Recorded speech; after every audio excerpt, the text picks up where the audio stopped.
Hi అండి. అస్సలామలైకుం, నమస్తే. ఎలా ఉన్నారు? అందరూ బాగున్నారా? నేనైతే ఈరోజు చేసేది మసాలా దోశ. మనం నానబెట్టే ప్రాసెస్ అయితే చూపిస్తాను, వచ్చేయండి. నేనైతే 1 కప్పు మినపప్పు తీసుకున్నాను. అదేనండి మినపగుళ్ళు, మీరు పప్పు కావాలన్నా వేసుకోవచ్చు. 3 కప్పులు రైస్ తీసుకున్నాను. రేషన్ బియ్యమే తీసుకుంటే బాగా వస్తాయి. 1 కప్పు అటుకులు తీసుకున్నాను. ఇవన్నీ కలిపి 3 చెంచాలు శనగపప్పు, 1 చెంచా మెంతులు అన్నీ కలిపి వాష్ చేసుకుని 3-4 సార్లు నానబెట్టుకున్నాను. నేను 6 గంటలైతే నానబెట్టాను. పగలైతే నానబెట్టేసుకున్నాను. నైట్ అయితే నేను పేస్ట్ చేస్తున్నాను. చూడండి, కొంచెం కొంచెంగా గ్రైండర్లో అయితే నేను రుబ్బుకుంటున్నాను. మిక్సీలో కన్నా గ్రైండర్లో బాగా వస్తాయి దోశలైనా ఇడ్లీలైనా ఏదైనా. ఇలా కొంచెం కొంచెంగా చూసుకుంటూ నీళ్ళు పోస్తూ ఒక్కోసారి కలుపుతూ మధ్య మధ్యలో పేస్ట్ చేసుకోవాలి. చూడండి, సాఫ్ట్గా అయిపోయింది, తయారైపోయింది. మనకి ఇంతే కావాలి పేస్ట్ అయితే. నేనైతే ఇప్పుడైతే తీసేస్తున్నాను. గ్రైండర్ ఆన్లో ఉండగానే నేను తీస్తాను, కొంచెం కొంచెంగా అలాగా మనకి ఈజీగా వచ్చేస్తుంది. ఆపేమంటే మళ్ళీ కష్టంగా అవుతుంది.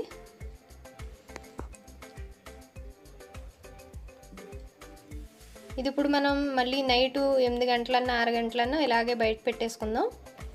మీరు డైరెక్ట్గా ఫ్రిడ్జ్లో అయితే పెట్టొద్దు. పిండి అయితే బాగా పొంగితేనే బాగా టేస్ట్ వస్తాయి దోశలైనా ఏదైనా. చూడండి, నేనైతే కలుపుకున్నాను. సాల్ట్ వేసుకుని 2 స్పూన్లు వేసుకున్నాను సరిపడగా. కొంతమంది సాల్ట్ పొద్దున్న కలుపుకుంటారు. నేనైతే నైటే నాకు అలవాటండి, అందుకని నేనేం మార్చట్లేదు.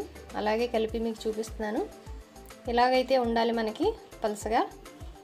చూడండి, గిన్నె నేను చాలా పెద్దదైతే తీసుకున్నాను. 2 ఇంచెస్ పైకి ఉంది మనకి. ఇక్కడ చూడండి, మా జేద్ అయితే నాకు కూడానే తిరుగుతాడు. నేనేం చేస్తున్నాను అన్నీ అబ్జర్వ్ చేయాలి కదా. జేద్ అంటే నా పిల్లి పేరండి. ఇది ఇప్పుడు మనం మూత పెట్టేసుకున్న సైడ్ని. చూడండి, చూస్తున్నారా? అది అన్నిటిని వాసన చూస్తుంది. మా జేద్ వాసన చూస్తున్నాడు అన్నీని. నేను కిచెన్లో పని చేస్తే నా కూడానే తిరుగుతాడు. ఏమీ నోరైతే పెట్టడు, ఇందులోని ఏమీ తినడు. మనవి అటు ఫుడ్ అంతా వేరే ఉంటుంది. కానీ నేను చేసేదంతా చూడడానికి నా దగ్గరే కూర్చుంటాడు. ఇలాగా గ్యాస్ పక్కనకి వచ్చి చూస్తాడు. చూడండి ఎంత క్యూట్గా చూస్తున్నాడు.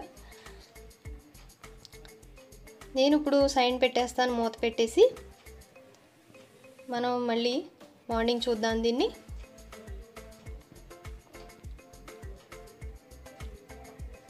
చూడండి ఎంత పొంగిపోయిందో, కరెక్ట్గా గిన్నెకి మనకి బాగా వచ్చింది.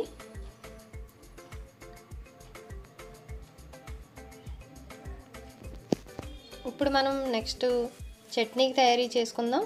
నేనైతే పల్లీలు తీసుకున్నాను 1 కప్పు. మనం ఎంత క్వాంటిటీ కావాలో దాన్ని బట్టి తీసుకుందాం. నేను 1 కప్పు తీసుకున్నాను, మీరు కూడా సేమ్ కప్పు తీసుకోవద్దు. నేనైతే నలుగురికి సరిపడగా చేస్తున్నాను కాబట్టి 1 కప్పు తీసుకున్నాను. వీటిని మనం నెయ్యి ఏమి వేయొద్దు, అలాగే ఫ్రై చేసుకుందాం. ఎందుకంటే పొట్టు తీసేస్తాను కదా, అందుకనేసి. ఇప్పుడు ఆయిల్ వేసుకుందాం. 3 స్పూను వేసాక వేడయ్యాక మనం వేసుకుందాం. ఇప్పుడు ఇందులో 1 స్పూన్ జీలకర్ర, ఇవి కొంచెం వేగినాక 1 స్పూన్ ధనియాలు, ఇవి కూడా కొంచెం వేగనిద్దాం. తర్వాత పచ్చిమిర్చి వేసుకుంటున్నాను 10 చీరుకులుగా కట్ చేసుకుని వేస్తున్నాను. వీటిని మంచిగా ఫ్రై చేసుకుందాం మనం. తర్వాత 1 ఉల్లిపాయ అయితే తీసుకుంటున్నాను నేను, పొడుగ్గా కట్ చేసి వేసాను. ఇవి కూడా కొంచెం ఫ్రై చేద్దాం. చూడండి, ఫ్రై అయిపోయింది. కొంచెం ఇప్పుడు వేపుడు పప్పు తీసుకుంటున్నాను. 3 స్పూన్లు తీసుకున్నాను, నేను ఎక్కువగా తీసుకోలేదు. ఎందుకంటే దోశతో మనం బంగాళదుంప కర్రీ కూడా చేస్తున్నాం కదా, అందుకని చట్నీ ఎక్కువ చేయట్లేదు. 2 వెల్లుల్లిపాయ రేకలు అయితే వేసాను, ఇది కూడా ఫ్రై చేసేసుకుంటున్నాను. కొంచెం లైట్గా ఫ్రై చేస్తున్నాను, ఎక్కువేం డైరెక్ట్ చేయక్కర్లా. కొంచెం చింతపండు వేసుకుంటాను. ఒక చిన్న చూడండి చిన్న నిమ్మకాయ కన్నా సగం తీసుకున్నాను. ఇవన్నీ వేపుకున్నాక చల్లారాక నేను మిక్సీ జార్లో అయితే వేసుకుని మిక్సీ చేసుకుంటున్నాను. చూడండి, పల్లీలు అయితే నేను తొక్కలు తీసాక క్లీన్ చేసి ఇందులో వేసాను. ఇవి కూడా మనం ఒకసారి సాల్ట్ వేసుకుని రుబ్బేసుకుందాం.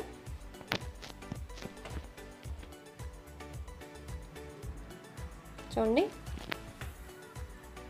మిక్సీ అయితే అయిపోయింది. చట్నీ ఎప్పుడైనా మనం పల్లీల చట్నీ పల్సగా ఉంటేనే చాలా టేస్ట్గా అనిపిస్తుంది. పల్సగా చేసి చూడండి, గట్టిగా అయితే చేయొద్దు. ఒకసారి ట్రై చేయండి. కొంతమంది చాలా గట్టిగానే చట్నీ పెట్టుకుంటారు, అంత టేస్ట్ తెలీదు, గట్టిగా ఉంటుంది కాబట్టి. ఇదైతే నేను తాలింపుకి అయితే వేసుకున్నాను. చూడండి, జీలకర్ర, ఆవాలు, కరివేపాకు, ఎండుమిర్చి, కొంచెం మినపప్పు వేసుకున్నాను. మినపగుళ్ళు వేసుకుని మనం తాలింపు వేసుకున్నాను ఇందులో చట్నీలో. ఇదైతే ఇప్పుడు మనకి చట్నీ రెడీ అయిపోయింది. మనం సైడ్ పెట్టేసి నెక్స్ట్ ప్రాసెస్కి అయితే వెళ్ళిపోదాం. ఇప్పుడు నేను తీసుకుంటాను ఆలూ కర్రీ రెడీ చేద్దాం నాడండి. చట్నీ అయితే రెడీ అయిపోయింది. చాలా బాగా కనిపిస్తుంది కదా, ఎందుకంటే మనకి ఆలూ కర్రీ గట్టిగా ఉంటుంది కాబట్టి చట్నీ అయితే పలసగా చేసుకుంటే చాలా బాగుంటుంది. ఇప్పుడు నెక్స్ట్ మళ్ళీ నేను ఆయిల్ తీసుకున్నాను, 3-4 స్పూన్లు తీసుకున్నాను బంగాళదుంప కర్రీకి. ముందుగా ఆవాలు వేసుకుందాం 1 స్పూను. నూనె బాగా వేడయ్యాక ఆవాలు వేసుకుంటే చటపట ఆడితేనే బాగా టేస్ట్ వస్తుంది. కొంచెం బాగా వేగనిక వేసుకోండి. ఇప్పుడు నేను మినపగుళ్ళు అయితే వేస్తున్నాను 1 స్పూను. ఇవి కూడా బాగా వేగాక నెక్స్ట్ జీలకర్ర 1/2 టీ స్పూన్ వేసుకున్నాను నేను.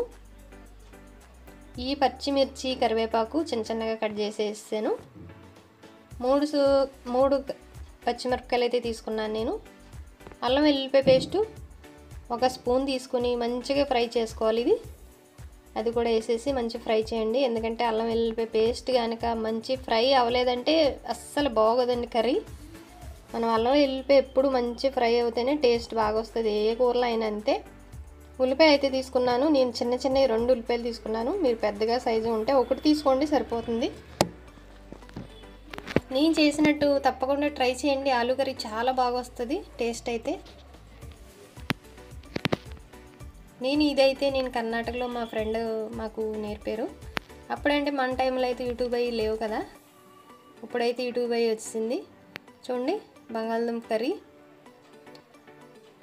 బంగాళదుంపలు తీసుకున్నాను నేను, 1 పావు కిలో తీసుకున్నాను. అవి బాయిల్ చేసి పెట్టేసాను సైడ్ని. చూడండి, కొంచెం 1/2 టీ స్పూన్ పసుపు వేసుకున్నాను, కలర్ బాగా వస్తుంది మనకి.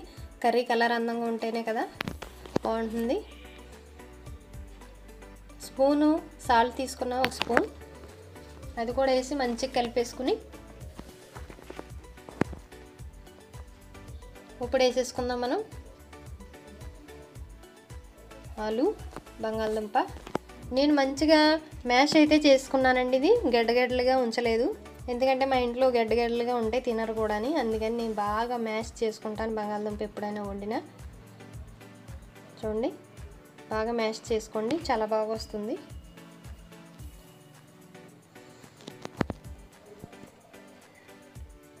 దీన్ని 2-3 మినిట్స్ అయితే మనం బాగా ఫ్రై చేసుకుందాం, ఎక్కువసేపు అవసరం లేదు, ఎందుకంటే బాయిల్ అయిన బంగాళదుంపలే కదా. బాగా ఫ్రై చేసుకోండి, ఫుల్ గ్యాస్ పెట్టి ఫ్రై చేయండి. మెత్తగా అయిపోయింది చూడండి, మొత్తం కరిగిపోతుంది, అంతే మనకి ఇంక సరిపోద్ది. ఇప్పుడైతే మనం పైనుంచి కొత్తిమీర వేసుకుని మళ్ళీ ఒకసారి ఫ్రై చేసి కట్టేద్దాం గ్యాసు. నేనైతే గ్యాస్ ఆఫ్ చేసేసాను. ఇప్పుడు చూడండి, మంచిగా ఫ్రై అయిపోయింది, చాలా బాగా టేస్ట్ ఉంటుంది ఆలూ కర్రీ, తప్పకుండా ట్రై చేయండి మీరు. నెక్స్ట్ ఇప్పుడు వేసుకుందాం మనం దోశ. మన తవా అయితే బాగా వేడైపోయింది. నేనేమి నూనె, నెయ్యి, ఆనియన్ ఏమీ రాయలేదు, డైరెక్ట్గా దోశ అయితే వేసేసుకున్నాను, బాగానే వచ్చేస్తాయి. పైనుంచి నేను వేసేది నెయ్యి, నూనె అయితే వాడట్లేదు నేను. నెయ్యి అయితే దోశల్లో చాలా టేస్ట్ అనిపిస్తుంది.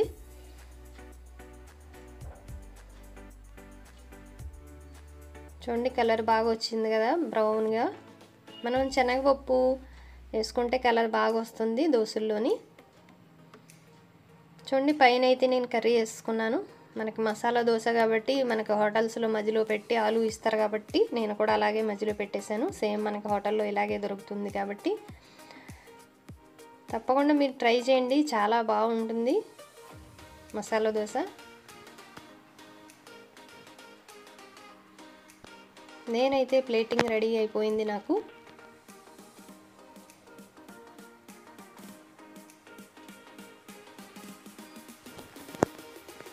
చూడండి ఎంత బ్రౌన్ కలర్ వచ్చినాయి దోశలు. చాలా టేస్టీ మసాలా దోశ. తప్పకుండా ఇంట్లో ట్రై చేయండి, చాలా ఈజీగా.